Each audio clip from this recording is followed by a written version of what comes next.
নমস্কার, পোস্টেডে আপনাদের সবাইকে স্বাগত। শুরু করছি আজকের বিশেষ অনুষ্ঠান। আপনাদের সঙ্গে রয়েছি আমি সুপ্রিয়। আজ দুটো বিষয়েরই রাজনৈতিক বিশ্লেষণ এবং রাজনৈতিক গুরুত্ব অনেকটা একই রকম। একটা দিল্লিতে, একটা এই পশ্চিমবঙ্গে।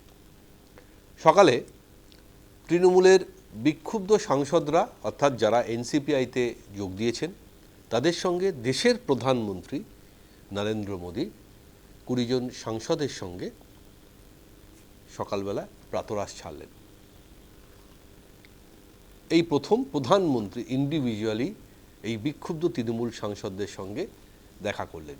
তার আগে তারা এনডিএ দুবার বৈঠকে উপস্থিত হয়েছেন, রাজ্যের মুখ্যমন্ত্রী শুভেন্দু অধিকারীর সঙ্গে বৈঠক করেছেন, কেন্দ্রীয় মন্ত্রী ভূপেন্দ্র যাদবের বাড়িতে বৈঠক হয়েছে, কিন্তু প্রধানমন্ত্রীর সঙ্গে এই প্রথম তাদের সাক্ষাৎ। এবং এই সাক্ষাৎ নিয়ে অনেক জল্পনা, কারণ এনসিপিআইতে আর তারা কতদিন থাকবেন, তারা কি বিজেপিতে যাবেন, এই জল্পনা কিন্তু অনেক দিন থেকেই চলছিল।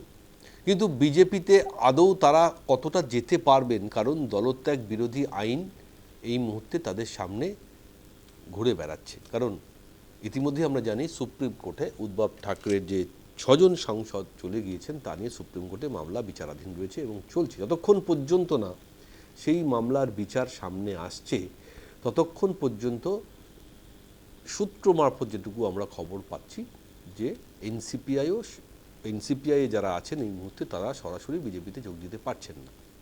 কিন্তু বর্তমান পরিস্থিতিতে কেন্দ্রীয় সরকারের পার্লামেন্টে কিছু গুরুত্বপূর্ণ বিল পাস করতে গেলে সংখ্যাগরিষ্ঠতা প্রয়োজন, এবং এই সংখ্যাগরিষ্ঠতার জন্য এনসিপিআর এই ২০ জন সাংসদেরকে সঙ্গে রাখা অত্যন্ত গুরুত্বপূর্ণ এবং তাৎপর্যপূর্ণ বিজেপির কাছে, বিজেপি সরকারের কাছে। সে কারণে আজকে বৈঠকটা হলো, বলা হচ্ছে যে পূর্ব ভারতের বিভিন্ন বিষয় নিয়ে আলোচনা হয়েছে। রাজ্যের উন্নতির জন্য অনেক কাজ করতে হবে সাংসদদের, এবং সেই আলাপ আলোচনার পর তৃণমূল বিক্ষুব্ধ সাংসদরা অত্যন্ত খুশি এবং তাদের বক্তব্য তারা সংবাদ মাধ্যমের সামনে প্রকাশ করেছেন, এবং তারা আপ্লুত যে দেশের প্রধানমন্ত্রীর সঙ্গে একসঙ্গে প্রাতরাশ ছাড়া এবং অত্যন্ত 1-to-1 এক একজনের সঙ্গে কথা বলা, এগুলো কিন্তু ফ্যাক্টর, বা এগুলো কোথাও না কোথাও একটা ম্যাটার করে দেশের প্রধানমন্ত্রীর সঙ্গে।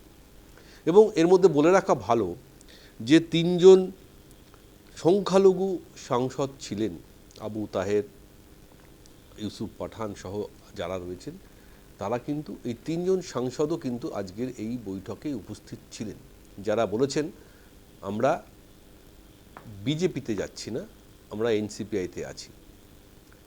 ফলে কোথাও না কোথাও প্রশ্ন যে এই বিক্ষুব্ধ ৩ জন সাংসদ শেষ পর্যন্ত এনসিপিআই থেকে বিজেপিতে যাবেন না, তারা আবার কালীঘাট তৃণমূলে ফিরবেন, তা নিয়ে একটা জল্পনা তৈরি হয়েছিল। কিন্তু লাস্ট 2 বা 3টে, অর্থাৎ শুভেন্দুবাবুর সঙ্গে বৈঠক, তারপরে গতকাল স্বরাষ্ট্রমন্ত্রীর সঙ্গে দেখা করা, এবং আজ দেশের প্রধানমন্ত্রীর সঙ্গে তাদের প্রাতরাশ, সব কিছু মিলিয়ে একটা জিনিস খুব পরিষ্কার যে তারা আজ যাই করুন কালীঘাট তৃণমূলের দিকে পা বাড়াচ্ছেন না।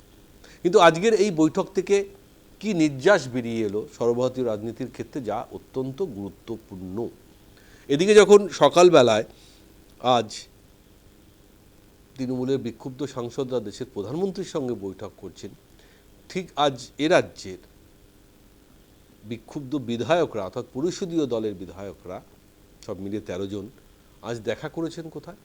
নবান্নে রাজ্যের মুখ্যমন্ত্রীর সঙ্গে।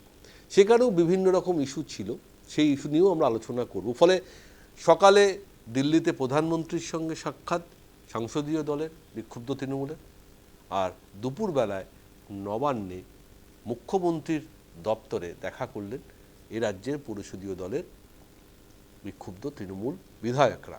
তার মধ্যে অবশ্যই বিরোধী দলনেতা ঋতব্রত বন্দ্যোপাধ্যায় ছিলেন। তবে শুরুতে আমরা আলোচনা করব সর্বভারতীয় রাজনীতির ক্ষেত্রে এই ২০ জন সাংসদ এই মুহূর্তে বিজেপির কাছে কতটা গুরুত্বপূর্ণ। আগে প্রথম প্রতিবেদন।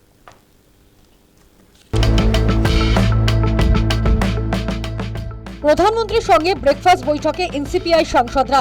সকালে প্রধানমন্ত্রীর 7 লোককল্যাণ মার্গের বাসভবনে যান এনসিপিআই সাংসদরা। ব্রেকফাস্ট টেবিলে প্রধানমন্ত্রীর সঙ্গে হৃদ্যতাপূর্ণ পরিবেশে কথা হয়েছে বলে জানান সাংসদরা। এলাকার উন্নয়নে সাংসদদের কাজ করার পরামর্শ দিয়েছেন প্রধানমন্ত্রী। বৈঠক শেষে বেরিয়ে জানালেন সাংসদরা। এবারই বলেছেন যে একটা খুব উৎসাহব্যঞ্জক কথা বলেছেন, 40 বছর অতিক্রম করলেই all should take care of their health. কজন যোগা করে এর মধ্যে হাত তুলতে বলেছেন। সুতরাং he was in a very jovial mood. आध घंटा लोग अभिभूत है उनका ज्ञान देख के, और उन्होंने जैसे हमारे साथ बर्ताव किया, हमें एक्सेप्ट किया और कहा कि जो 20 साल से एनडीए में है, जो 1 साल है, सब हमारा परिवार है, एकजुट काम करेंगे और पश्चिम बंगाल को और हमारे जो 8 स्टेट्स है पूर्वी में, उसको बहुत तरक्की होना चाहिए।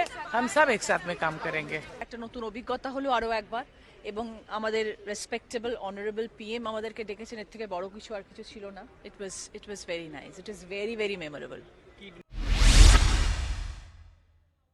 তাৎপর্যপূর্ণভাবে প্রধানমন্ত্রীর বাড়িতে বৈঠকে ছিলেন মুর্শিদাবাদ জেলার 3 সাংসদ ইউসুফ পাঠান, আবু তাহের, খলিলুর রহমানও।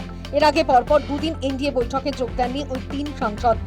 এনসিপিআই থাকলেও এনডিএ বিজেপিতে তারা যোগ দিতে পারবেন না জানিয়েছিলেন সংখ্যালঘু প্রধান অঞ্চল থেকে নির্বাচিত 3 সাংসদ। তৃণমূল সাংসদ সৌগত রায় দাবি করেছিলেন তৃণমূলে ফিরতে চাইছেন 3 সংখ্যালঘু সাংসদ। हम लोग एनसीपीआई के साथ है और देश के लिए जो भी हम अच्छा कर सके, देश के लिए जो भी बेहतर हो, हम उसके साथ रहेंगे। দিল্লিতে বিজেপির যে দালালরা, বেঈমান টিম, বিজেপির বি টিম নাম্বার 1 কয়েকজন সাংসদ, তারা গেছেন প্রধানমন্ত্রীর কাছে। বিজেপির বি টিম নাম্বার 2 বিধানসভার গদ্দাররা, তারা গেছে মুখ্যমন্ত্রীর কাছে। অর্থাৎ নিজেদের অস্তিত্বের সংকটে, নিজেদের সেটিং এর জন্য, নিজেদের স্বার্থে, নিজেদের অঙ্ক সাজাতে বিজেপি নেতাদের কাছে কাছে ঘুরছে। জল্পনা চলছিল তাদের ভবিষ্যৎ কর্মসূচি নিয়ে। প্রধানমন্ত্রীর সঙ্গে বৈঠকে উপস্থিত হয়ে সমস্ত জল্পনা বন্ধ করে দিলেন 3 সাংসদ। এর আগে অমিত শাহ এই 3 সাংসদের সঙ্গে আলাদা বৈঠক করেন। তৃণমূলের 20 সাংসদ এনসিপিআই দলে যোগ দিলেও লোকসভায় এখনো তাদের পৃথক অস্তিত্বের স্বীকৃতি দেননি স্পিকার। সূত্রের খবর, সেই বিষয়টিও ওঠে প্রধানমন্ত্রীর সঙ্গে বৈঠকে। শিবসেনার সাংসদদের দলবদল নিয়ে মামলা সুপ্রিম কোর্টে বিচারাধীন। সেই মামলার রায়ের পরেই এ বিষয়ে সিদ্ধান্ত নেওয়া হবে, কথা হয়েছে বৈঠকে। এছাড়া তৃণমূলের প্রতিক্রিয়া মমতা গোষ্ঠী বনাম মৃতব্রত গোষ্ঠীর দাবি পাল্টা দাবি নিয়ে কোনো সিদ্ধান্ত জানায়নি। এই 2 বিষয়ের উপরেই নির্ভর করছে সংসদে এনসিপিআই সাংসদদের ভবিষ্যৎ। News time. বেশ, অর্থাৎ এই বাদল অধিবেশন প্রায় শেষের দিকে। 13 তারিখ অফিসিয়াল শেষ হওয়ার কথা, মনে করা হচ্ছে আরও 2 দিন হয়তো এক্সটেন্ড হতে পারে।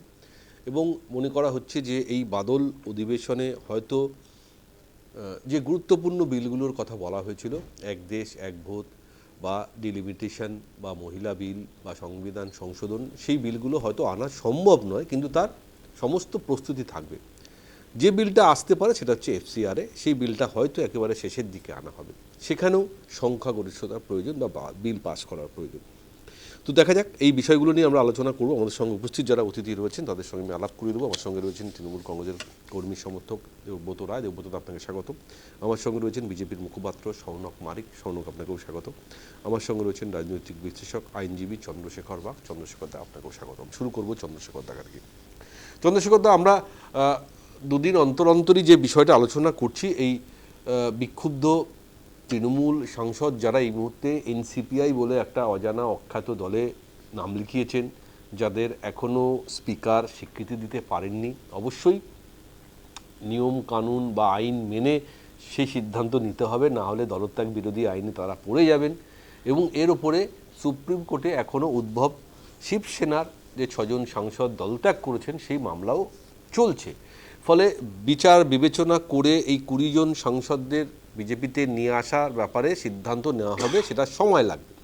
কিন্তু যেভাবে এই 20 জন সাংসদকে খুব সন্তর্পণে নিজেদের সঙ্গে রাখছে বিজেপি, যে কখনো মুখ্যমন্ত্রী শুভেন্দু অধিকারীকে কলকাতা থেকে দিল্লি গিয়ে তাদের সাথে কথা বলতে হচ্ছে, কখনো অমিত শাহজি অর্থাৎ দেশের স্বরাষ্ট্রমন্ত্রী গতকাল 3 জন সংখ্যালঘু সাংসদ তাদের সাথে কথা বলছেন, আর আজ দেশের প্রধানমন্ত্রী প্রাতরাশি তাদের সঙ্গে ডেকে কথা বলছেন। আমি জানি না এইসব আলোচনা তো পার্লামেন্টে নিশ্চয়ই সবার সাথে সবার দেখা হয়, আলোচনা হয়, কিন্তু কোথাও আমার মনে হচ্ছে এই ছবিটা প্রতীকী, কাউকে দেখানো, যারা বলছেন বা যেমন তৃণমূল বা কালীঘাট তৃণমূল থেকে বলা হচ্ছে যে শুধুমাত্র এরা গদ্দার, এরা বেঈমান, এদেরকে নিজেদের বাঁচার জন্য তারা বিজেপির সঙ্গে হাত মেলাচ্ছেন।